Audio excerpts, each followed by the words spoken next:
Yo, what's up guys, it's your boy Sami here. Today we are gonna see, what if Naruto become Agent of Hell, part 3. Hope you'll enjoy this video. So before we start, please subscribe to our channel, and like this video.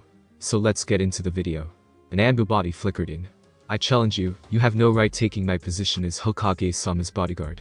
Naruto looked at the Anbu. He, if the deep voice meant anything, wore a light brown cloak, and had a painted Nico mask with multiple red stripes and designs, secret Anbu markings that were nearly impossible to forge that signified to other Anbu that he was the Anbu commander.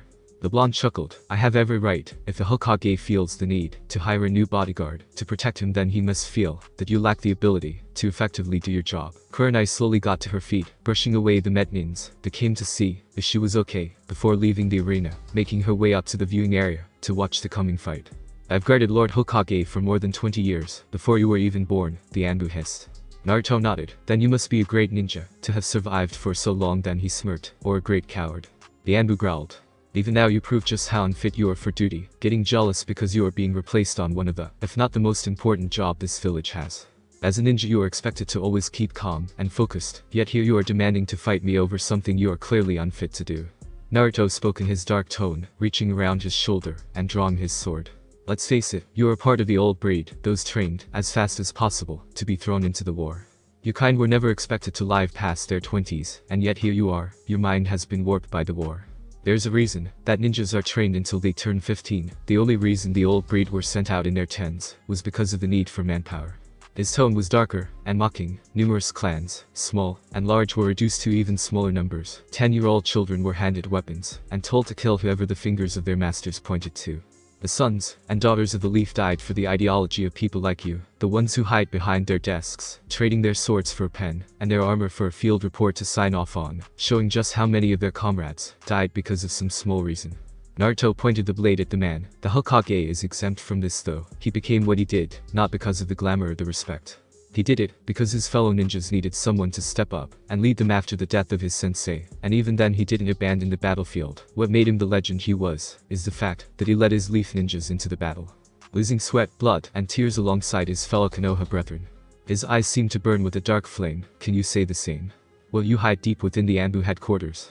Do you even remember how to use that sword? The Anbu commander unsheathed his blade with an angry hiss. How dare you? You are an impudent little demon. He rushed the blonde in a rage. Years of training flew out the window as he wielded the blade like a bat and took a swing at the boy's head.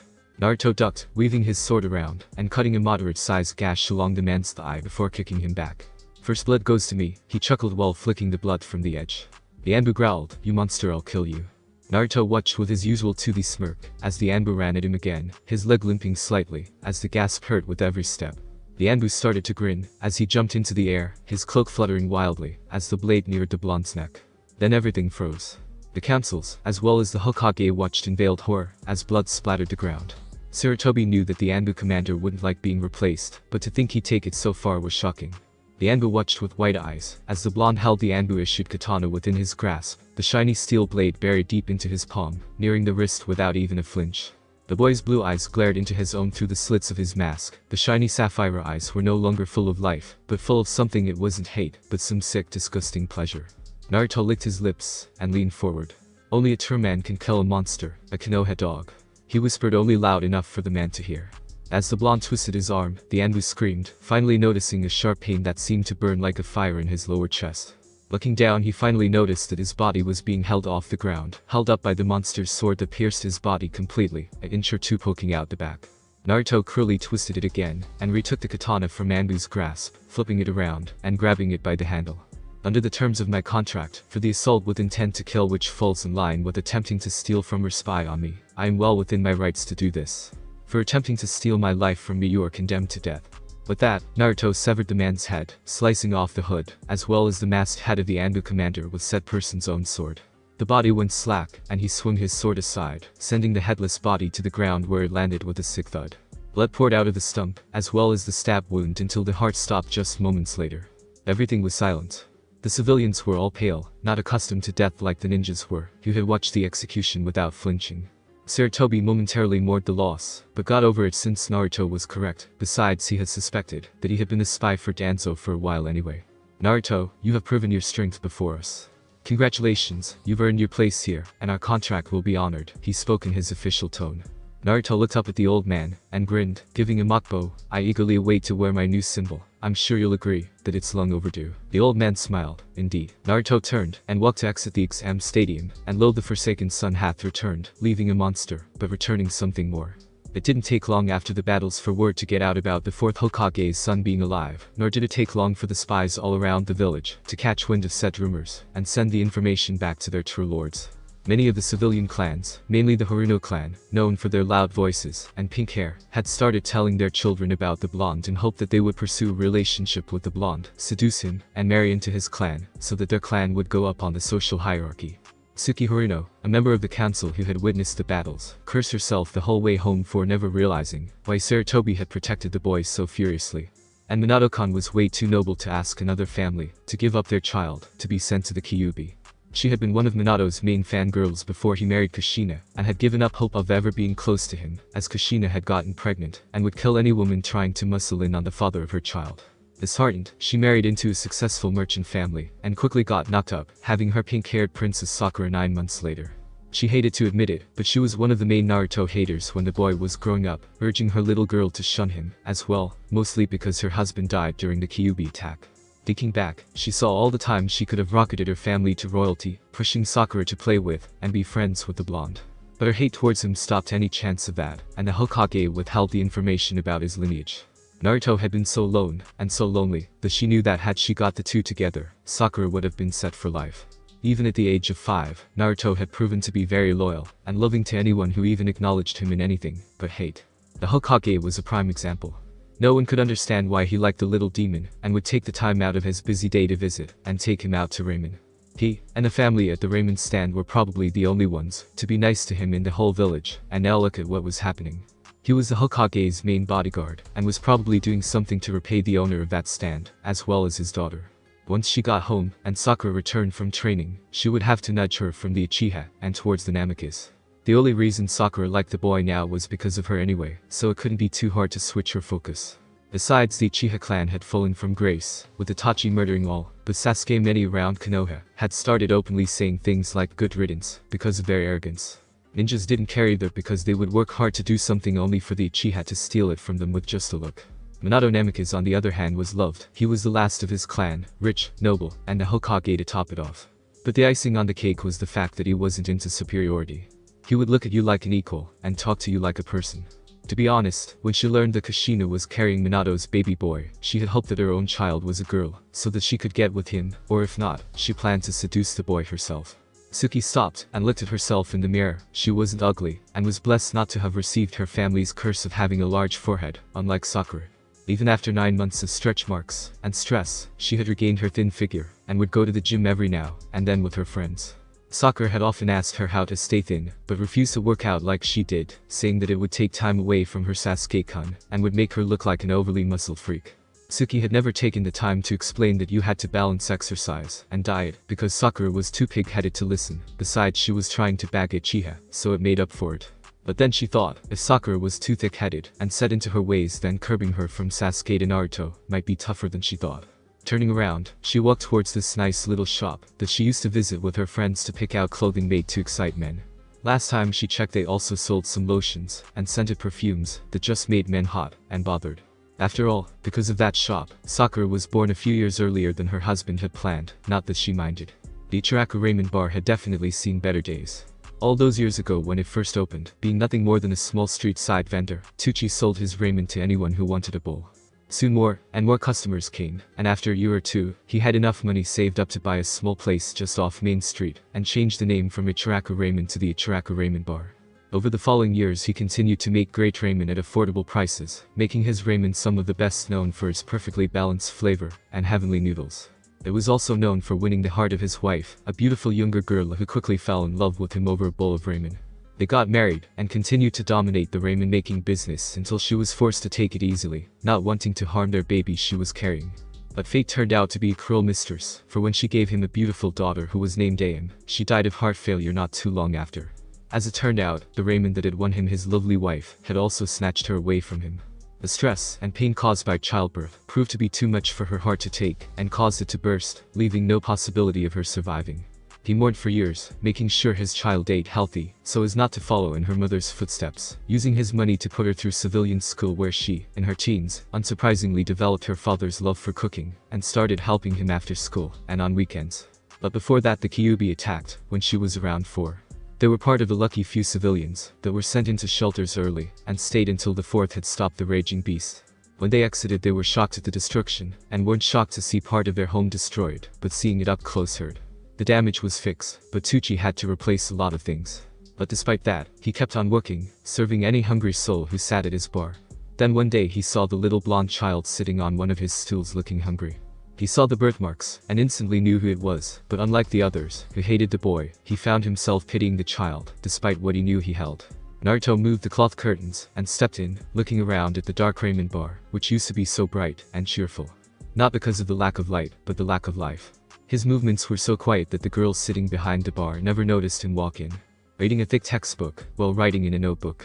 10 years had changed her, but he instantly knew who she was. Her brown hair was longer, a white cloth tying it back. The white waitress kimono she wore now had 2 larger bulges in the front, and now showed off her womanly shape. He slowly moved towards her, grinning, as he was able to peek down her top for a view of the top part of her breasts. She seemed to be studying that book so hard that the sound of the cushion under him being pressed down, and letting out a small hiss, was lost to her. Looking at the book, he saw that she was studying a cooking textbook, trying to answer some questions about the previous chapter she read. From close up he had to admit, the girl he once saw as a sister had really gotten cute, and he suddenly didn't feel like eating ramen, he wanted the ramen girl. He smirked at how wrong it seemed, she thought of him, as a brother, but little did she know that incest didn't bother him. I believe the answer is A, he said to her with a smile. Aim nodded. Yeah, me too, but I wanted to make sure, she said while jotting the letter down, stopping suddenly, and looking up at the blonde who grinned. Hello Winnie-chan. Aim dropped the pencil with white eyes, Naruto. Face, as pale, as a ghost. In the flesh. But Naruto shushed her, reaching across, and placing his finger on the 20-year-old's lips. Winnie-chan, I didn't die. I went somewhere far away, and trained before returning. He told her while sliding his finger down, and grabbing her book. He closed it without looking, and slid the book aside, while they stared into each other's eyes. I don't hear the old man around, where is he? Aim took a moment to find her voice. I am closing today, he already went home. Naruto grinned. How about I help, then we can catch up.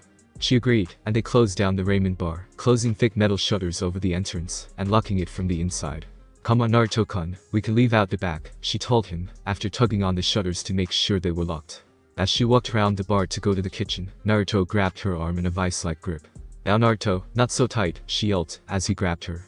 She turned, and saw his smirk, then winced, as he squeezed her arm tighter. And Naruto, I'll stop, that hurts, she cried before he grabbed her other arm, and pushed her against the counter, holding her against it with his body.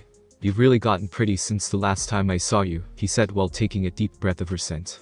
Aim tugged against his grip. Naruto, please, you're scaring me, she whimpered at his look. Ow, that hurts, please, you're hurting me. She shivered, as his eyes seemed to glow red for a moment. He then let one of her arms go, and grabbed her throat. Pulling her closer to his face. Relax Winnie-chan, he whispered before kissing her, making her try to fight against his grip. She was powerless against him, as his tongue forced its way into her mouth, and began to cry, as he pulled back, while she sobbed out before he ripped her shirt apart with his other hand. He pulled her close, pressing her breasts into his chest. It's simple Winnie-chan, I love you. She tried to stop him, as he stripped her nude, but he acted, as if her struggles were nothing, but a fly buzzing around overhead. Once again he kissed her deeply before slipping a finger between her legs, and rubbing her womanhood. Please Naruto-chan, don't do this to me, she begged, slipping from his grasp, and falling to the floor, where she tried to claw back away from him. Naruto saw a glimmer on his finger, and smirked. Oh, what's that? He questioned with a grin. Please Naruto-chan, please, she sobbed while covering herself. Naruto frowned, and walked over to where she was pressed against the wall. What is it? The promise ring, she cried, from my boyfriend. He cooed. Oh, how sweet, he chuckled before grabbing her hand, and pulling the ring off, much to her chagrin. How about I make you a real promise? He grabbed her arms, and held them above her head with one hand. If you don't fight it, I promise that you'll love it. I might even change your entire outlook on things. The blonde laughed, throwing the ring behind him, and grabbing the girl with his other arm.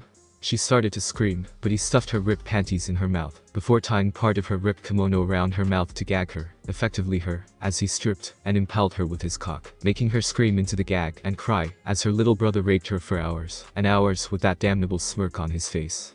He pulled out when he finished, and came on her face, not that she cared, as he had raked both holes, and filled them to the brim. Blood, and semen poured onto the floor, as he hadn't been gentle with her. Her eyes had a faraway look in them, as he removed the gag and panties from her mouth, jerking himself on her tongue before cleaning himself with her mouth. Black fire engulfed his hands before he grabbed her by the head, not burning her, but sinking into her flesh. A few minutes later Aim blinked and smiled up at her little brother. "Thank you Naruto-chan, that was wonderful."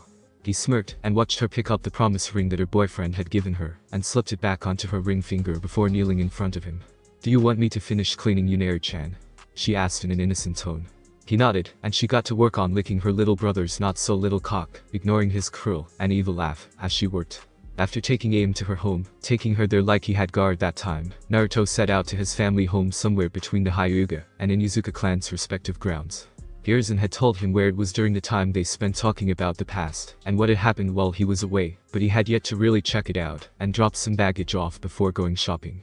It wasn't a huge complex like most clans wanted, but at the same time you could fit a nice-sized clan in there with room to spare. The Namicas were simple yet noble people. They were richer, but wouldn't rub the face, that they grew up with a silver spoon in their mouth all in your face like a Chiha would. It was a simple two-story traditional Japanese home with a car pond around the whole house, and a wide bridge crossing it with hand-carved pictures in the handrails which depicted the clan's symbol. Sakura trees bloomed around the property, and gave off a feeling of nature that filled the air with peace. Before his death, Minato had hired a groundskeeper to take care of the yards around his home, but had seals placed on his home to keep anyone from entering to steal his things like clothing and other personal effects. He wasn't sure who the groundskeeper was, but they had definitely earned their pay, which came out of village funding, because the force home had been declared somewhat of a historical spot. The blood seal on the front door was still active, even though he had already gone in and looked around, claiming the master bedroom as his since he was in fact master of the house. The blonde opened the door and took his sandals off. He would spend the rest of the day here until the old man sent him his headband and other things. Looking over, he saw the small bundle that he had dropped off previously squirming on the floor a few feet from the chair he had left it on. He chuckled and walked over to it, watching as the small foot-long bundle stopped moving before starting back in vain. Tugging on the knot at the top, Naruto watched as the thick cloth fell aside to reveal the small fox laying on its back with a thin rope hog-tying its paws and a muzzle on its snout. "I almost forgot about you little fox," he told the small kid while picking it up by the excess rope hanging off the knot, dangling it a few feet off the ground. He laughed at the pathetic little fox before taking the muzzle off. "How does it feel to be so small when you used to be over 100 feet tall?" The fox didn't answer. Naruto frowned and let the rope go, dropping what used to be the Kyuubi and letting it land on its back, which made it yelp in pain. "Answer me little vixen, or else you'll find out what it was like for the Nipi. That time you cornered her before being sealed. Remember that I can force you into your human form, and trust me, what she felt that day will be nothing compared to what I'll do to you." The fox looked at him with hate in her eyes. "I don't like it," she growled out at him. Naruto stepped on her tail, making her yelp again. "Watch that tone, you worthless little fox. You were once highly respected and powerful, but not anymore. You belong to me, and you will watch how you speak to me, or did you forget what I did to you before leaving hell?" he asked while removing his bare foot. The fox shivered, and her tail shot between her legs. He had taken her to the succubus queen, forced her into her humanoid form, and had a going-away party with a whole group of the sex demons, with the fox girl being the main entertainment. Naruto smirked at the memory, and removed the ropes around the fox's legs. "Change now Kyuubi, a passive transformation is easier on you, and won't hurt as much," he told her with an undeniable tone. "Why do you care if it hurts or not?" she snipped while doing as he told, changing into a young slim woman with red hair and eyes. She was nude, and used her arms to cover her mid-sized breasts, and shaved a mound between her legs.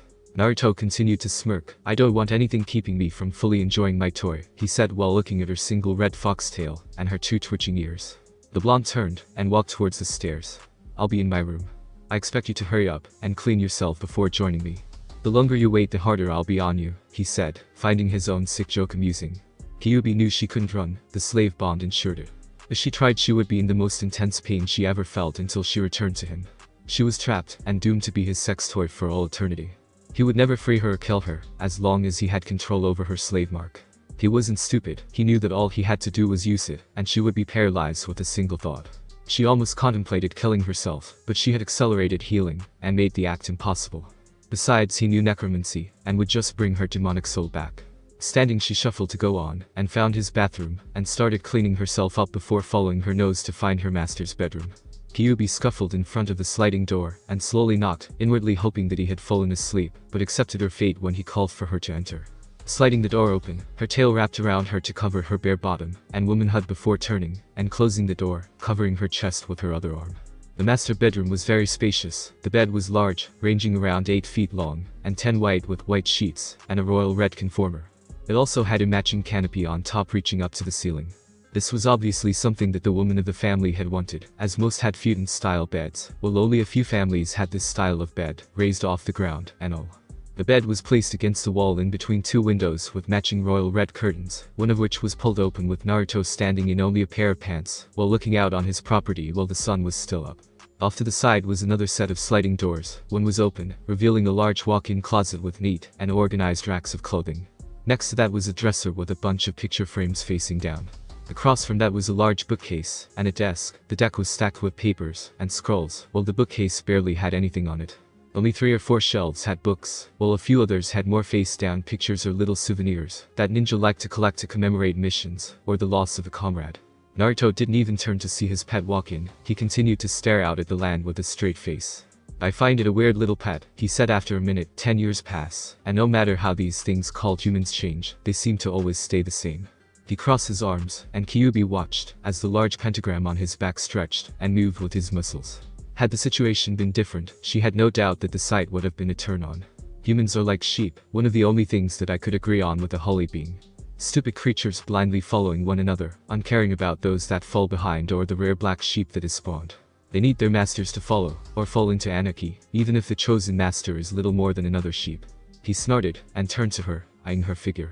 "How amusing you are, Kyuubi, hiding behind your tails and arms. I guess it suits you," he spoke while walking up to her. "I've heard much about you over the years. You hid behind your title, and used the fear your tails caused to get your way in hell, threatening those you hurt, as not to let Lucifer know what you did. Little did you know that he has always known." The blonde pulled her arm away from her chest, and grabbed her breast roughly. "You were always a slave in hell to Lord Lucifer, nothing more nothing less. You were just the strongest, and had the most freedom."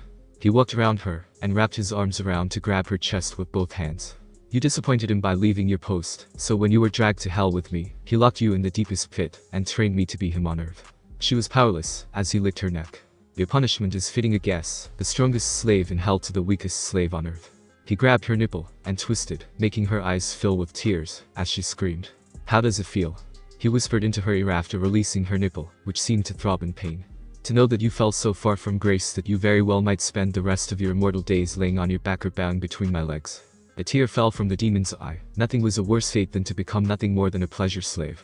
Doomed to be locked in a room, only allowed to leave when called to please your master sexually, or please other men who earn her master's favor. "Your power is locked away, and I'm the only one who can release it."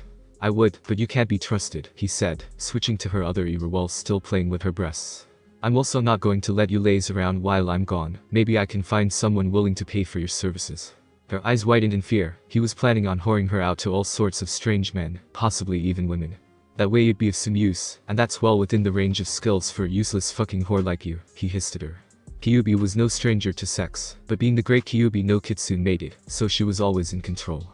Besides, she had usually gone towards women instead of men, so the thought of being powerless, and at the mercy of some human terrified her. The blonde was way out of her league of cruelty and evil. He was on par with the devil himself. "Please," she started to cry, the pain he was causing her plus the humility and terror of being a whore to humans, finally breaking her resolve of not crying to give him the pleasure of watching. "I can be useful." "I know," Naruto shot back, slapping her ass hard before running his finger over her darker rear entrance. "I'm sure some fat civilian would love to ass rape a real live fox girl. You know how this village hates you. In fact, I'm positive that an hour alone with you bent over a table would be worth a fortune. Humans would line the streets for a chance to make you scream, especially when I force you to heal to the point where you're as tight as a virgin each time." "Please no, master," she whimpered, her voice faltering when his finger entered her ass. "I can fight for you, protect you." Naruto hummed, "You'd be a mere hindrance to me. You're much more useful as a whore." She turned and dropped to her knees, making his finger slip out of her, and pleading, "I can help you, master. Please don't give me to those humans. I'll do anything you ask." Naruto grabbed her by the hair and hissed at her. "You'll do what I tell you, you stupid fucking cunt. I don't have to ask you shit." He slapped her aside and watched her fall to the floor. "You will earn your place, slut. You are a worthless, unimportant slave whose only meaning in life is to please me." She sniffed as she pushed herself up off the floor to stand, only for Naruto to kick the back of her legs and send her back to her knees.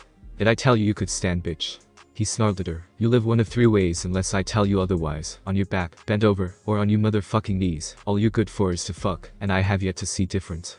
Kyuubi sat on her knees with her head bowed, fearful of making him madder. A few minutes passed. Naruto had walked around her and had gotten into bed, leaving her kneeling on the floor. "Get over here, bitch," he told her, while laying with only his waist under the covers, covering his erection.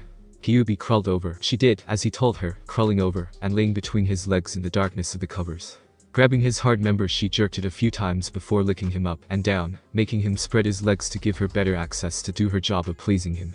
As she slowly wrapped her mouth around him, she was thankful for the blankets, so that he didn't see her shame and tears. Oh, how the mighty nine-tailed fox had fallen, reduced to this. Her humiliation didn't end there, where she seemed to move too slowly. Naruto's hand came under the blankets, grabbed her long red hair, and forced her down until she gagged. The blonde watched her chest bounce in tune with her jumps. Yes, she was too good for human hands. Her body had one name on it, and it was his. Maybe he could make her his personal assistant while on the job. He could summon her whenever he needed assistance with a hard problem. A few days passed in silence since Naruto officially returned to the village. Well, for the blonde it had. The villagers had been talking excitedly about the return of the fourth son, conveniently forgetting that it was them that scorned him. But unlike the villagers, the council, the civilian part to be exact, were being all pissy, now that the exact terms stated in his contract were revealed to them. The day after the test, I had wasted listening to the council, as he had decided to call them the next day for the following council meeting, where he read them the contract, which had already been copied and sent to the Fire Lord, just so he would have a copy just in case. Sarutobi had suffered through their temper tantrum with a well-hidden smile, seeing Danzo fume at being unable to use the blonde, as well as the others who thought they could weasel their way into making Naruto guard them too, or teach their children. The Shinobi Council didn't mind one bit about the terms. In fact, Hiashi openly stated that the blonde would have made a great lawyer, not knowing just how true he had been. In fact, some of them had wished that they could be employed under similar contracts, as teaching a team of genin could be used as punishment. Sume had tried once before becoming the head of her clan, and after failing them, told her friends that she'd take a beating over it any day. But due to the extended meeting, the Hokage was behind in his paperwork, and spent much of the next day just trying to catch up before finishing up the official registry of Naruto, filling out his file which stated his rank, authority. But found that it was too late to go and disturb him. So he decided to wait until the next day, where he would seal it into a scroll, and have a genin team take it to him.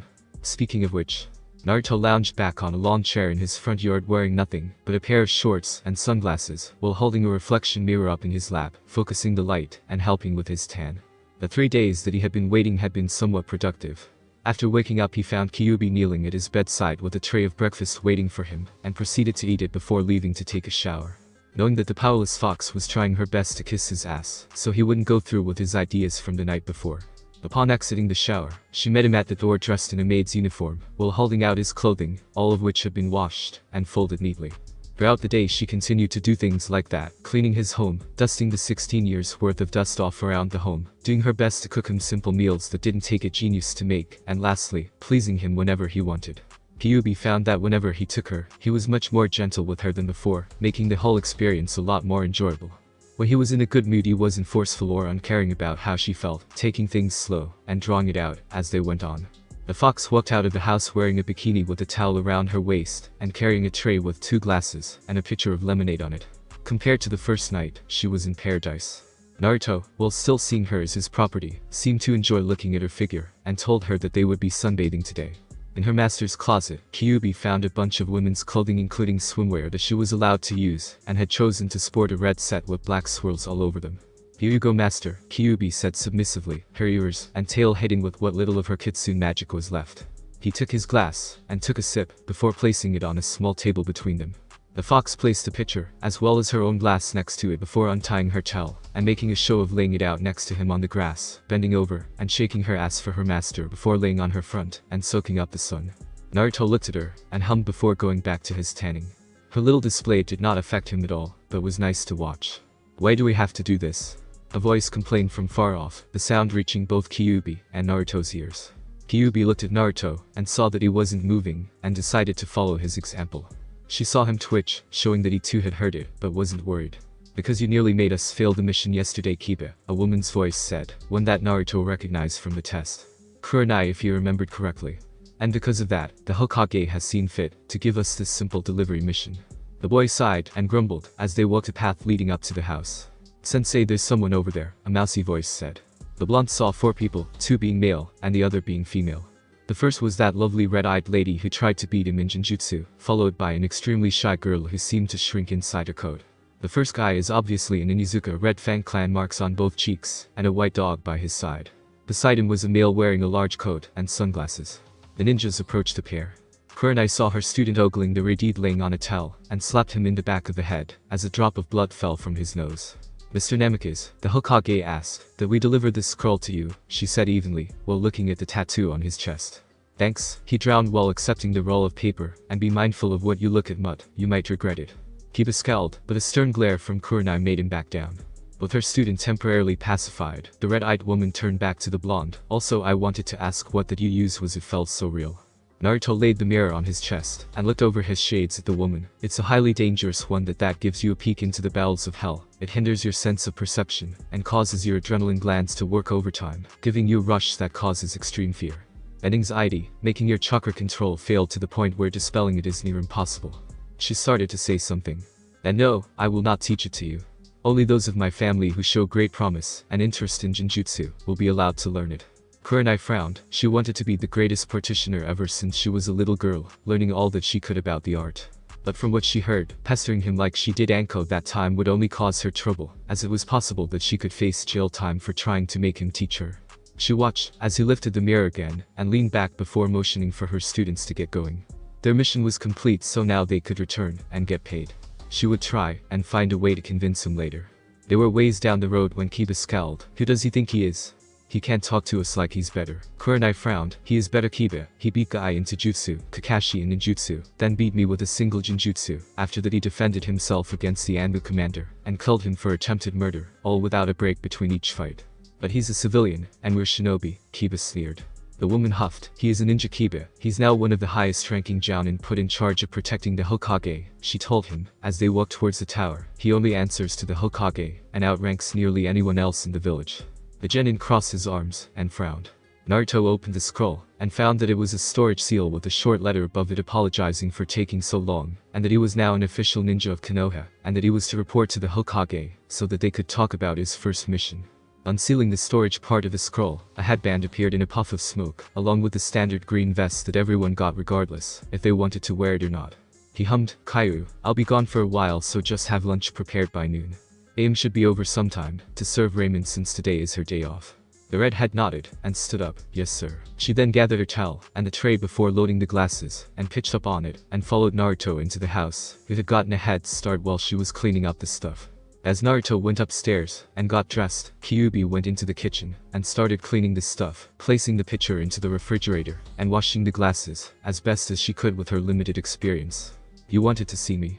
Hiruzen flinched at the sudden voice behind him, and turned to see Naruto standing beside his desk. I swear, Naruto, you're gonna be the death of me one day, he said while holding his chest. A knock from the door interrupted them. Sarutobi called for whoever it was to enter, and Teen Kurenai entered. Hokage-sama, mission complete. Kurenai trailed off, as she saw Naruto standing there beside the Hokage with a smirk. Yes, I believe that he is well aware of Mizuhi, the blonde spoke. The Hokage cleared his throat. Thank you, Kurenai. Report to the mission's desk, and you will receive your payments. Dismissed, he watched, as they left before looking at Naruto. Naruto-kun, in a few weeks the Chunin exams are scheduled to take place here in the village. Naruto nodded. I've heard about that, and met a few of the ones who died there too. Yes, killing is permitted during parts of the exam sadly, but that's part of our way of life. The old man nodded, but this year we'll be hosting multiple VIPs including the daimyos of fire, wind, water, and lightning. Also, the Mizukage, Reikage, and Kazekage are coming to watch the final rounds, as well as a small tournament scheduled afterward. Naruto thought about what was said. Surely there must be a reason for 3 other cages, as well as their daimyo to visit. I highly doubt it's to watch ninjas fight each other, although given human nature I wouldn't put it past them. The Hokage gave a small sad frown seeing that Naruto had so little faith in humanity. Actually, Naruto-kun, a meeting is scheduled between us to try and work out a treaty of some sort. It was daimyo's idea, and we have to follow their orders, or our funding will be cut. I see, and considering the bad blood between the villages this might end badly. Sarutobi nodded. But at the same time having their respective lords here will keep them from starting anything that could lead to open fighting. The chances of someone taking one of the daimyo hostages is too great. Yes, and if one is killed I'm sure that it'll lead to the next war. The only reason the war ended was because of a treaty, and even now it's hanging by a thread. The old man said with a deep breath, that's the last thing we need. Naruto nodded, agreed. He might have said that, but a full-scale war was what he really wanted to happen. The violence and hate always made humans corrupt. Watching their brothers and sisters die in combat gave birth to hate, which led to revenge and torture. Hell always saw a rise in souls during war. But this isn't the only reason I asked you to come. I know your contract says that you get to choose your missions, but I need a huge favor from you. A Genin team led by Kakashi took a C-rank mission the day after your test. It's escalated to a B rank, and one of his Genin has been killed. Kakashi himself has also been injured, and I need you to go help him. He was not supposed to continue the mission. Naruto thought about it for a minute, and Sarutobi started to think that he was going to refuse. Fine, where are they? He let out a breath he had been holding. In Wave, he said while holding out a scroll, you are to go to the town, take over Team Kakashi, and finish their mission unless you deem it too risky, and deem it a lost cause. Your main objectives are to make contact with the team, and bring them back. Also, you are to recover the body as possible. They mentioned his death, but no details. Naruto took the scroll, and nodded, I'll leave within the hour. And with that, the blonde vanished. Kakashi grunted, as he limped through Tazuna's home with a pair of crutches. 2 days, and the mission had already taken a turn for the worst. He was injured, and suffering chakra exhaustion from using his Sharingan eye. Sakura and Sasuke were uninjured, but their third teammate was dead, killed trying to save his sensei from Zabuza. He could feel the scroll in which he had sealed the body. It was in his vest pocket, and felt extremely heavy. Not physically, but mentally. He seemed cursed. First his father killed himself, then Obito was killed in the war, Rin went MIA, Minato sacrificed himself to save the village, and now, one of his own students is dead because of him. Maybe he wasn't cut out to teach. He had sent out a message with one of his nin dogs a while ago, and was expecting help to come in a day or two. Hopefully it wouldn't be too late by then. Reaching the top stair, he looked down at them, and cursed the fact that he and his students were given rooms on the top floor. Going up was easy, but going down was tough. Finally he made it just in time to hear a scream come from Sakura. It seemed like his luck had run out, and that they were being attacked sooner than he had thought. Turning the corner into the kitchen, he found Sasuke pinned to the ground by a foot, and Sakura kneeling down with a look of extreme pain on her face, as a blonde man held her by the hair. He looked at the man, and sighed in relief, as he recognized him.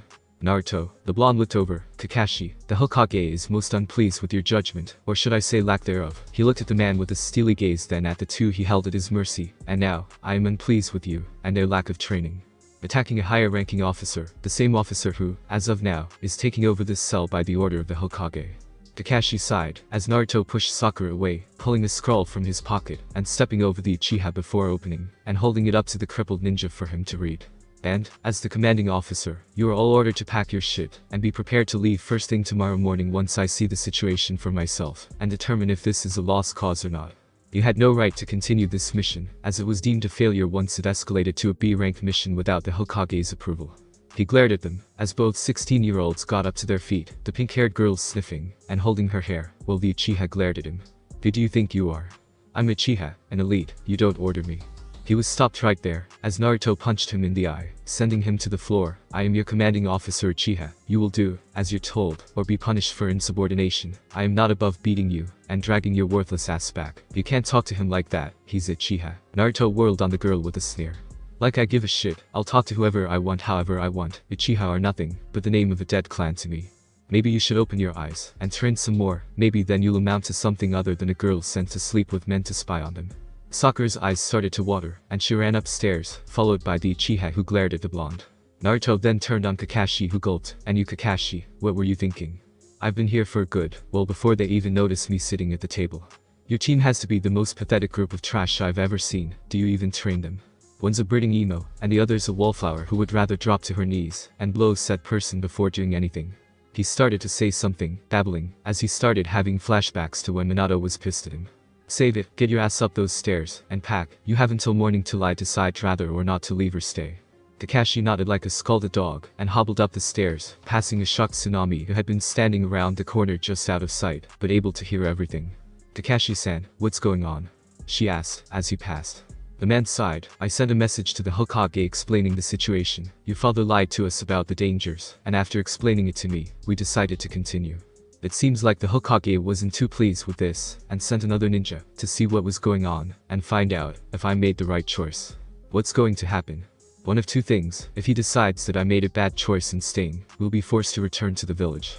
I'll probably end up being court-martialed because my student's death is my fault, and for endangering the last of the clan. But if he agrees with my choice of staying here to finish the mission, he'll stay and help out. Tsunami looks scared, but if you leave, Geto will kill us or worse. I know, Kakashi said looking down. I doubt that he'll listen to me right now, but maybe you can get him to listen. You've been living here, and can explain what's been going on better than any of us could. Tsunami nodded slowly, and turned to walk into the kitchen where Naruto was standing, looking over the scroll that the Hokage had given him. Kakashi sighed, and got up the stairs, thinking of how great his first meeting with his sensei's son on the field had been, followed by how sarcastic his thoughts were. "Excuse me, ninja-san," Tsunami said, as she walked up to the serious-looking blonde. Naruto turned his head, and looked at her before rolling the scroll up. "May I help you, miss?" The woman looked down. "My name is Tsunami. My father is the one who hired protection from your village," she said while interlacing her fingers. The blonde cut her off. "You do know that lying to a ninja village is a serious offense, right?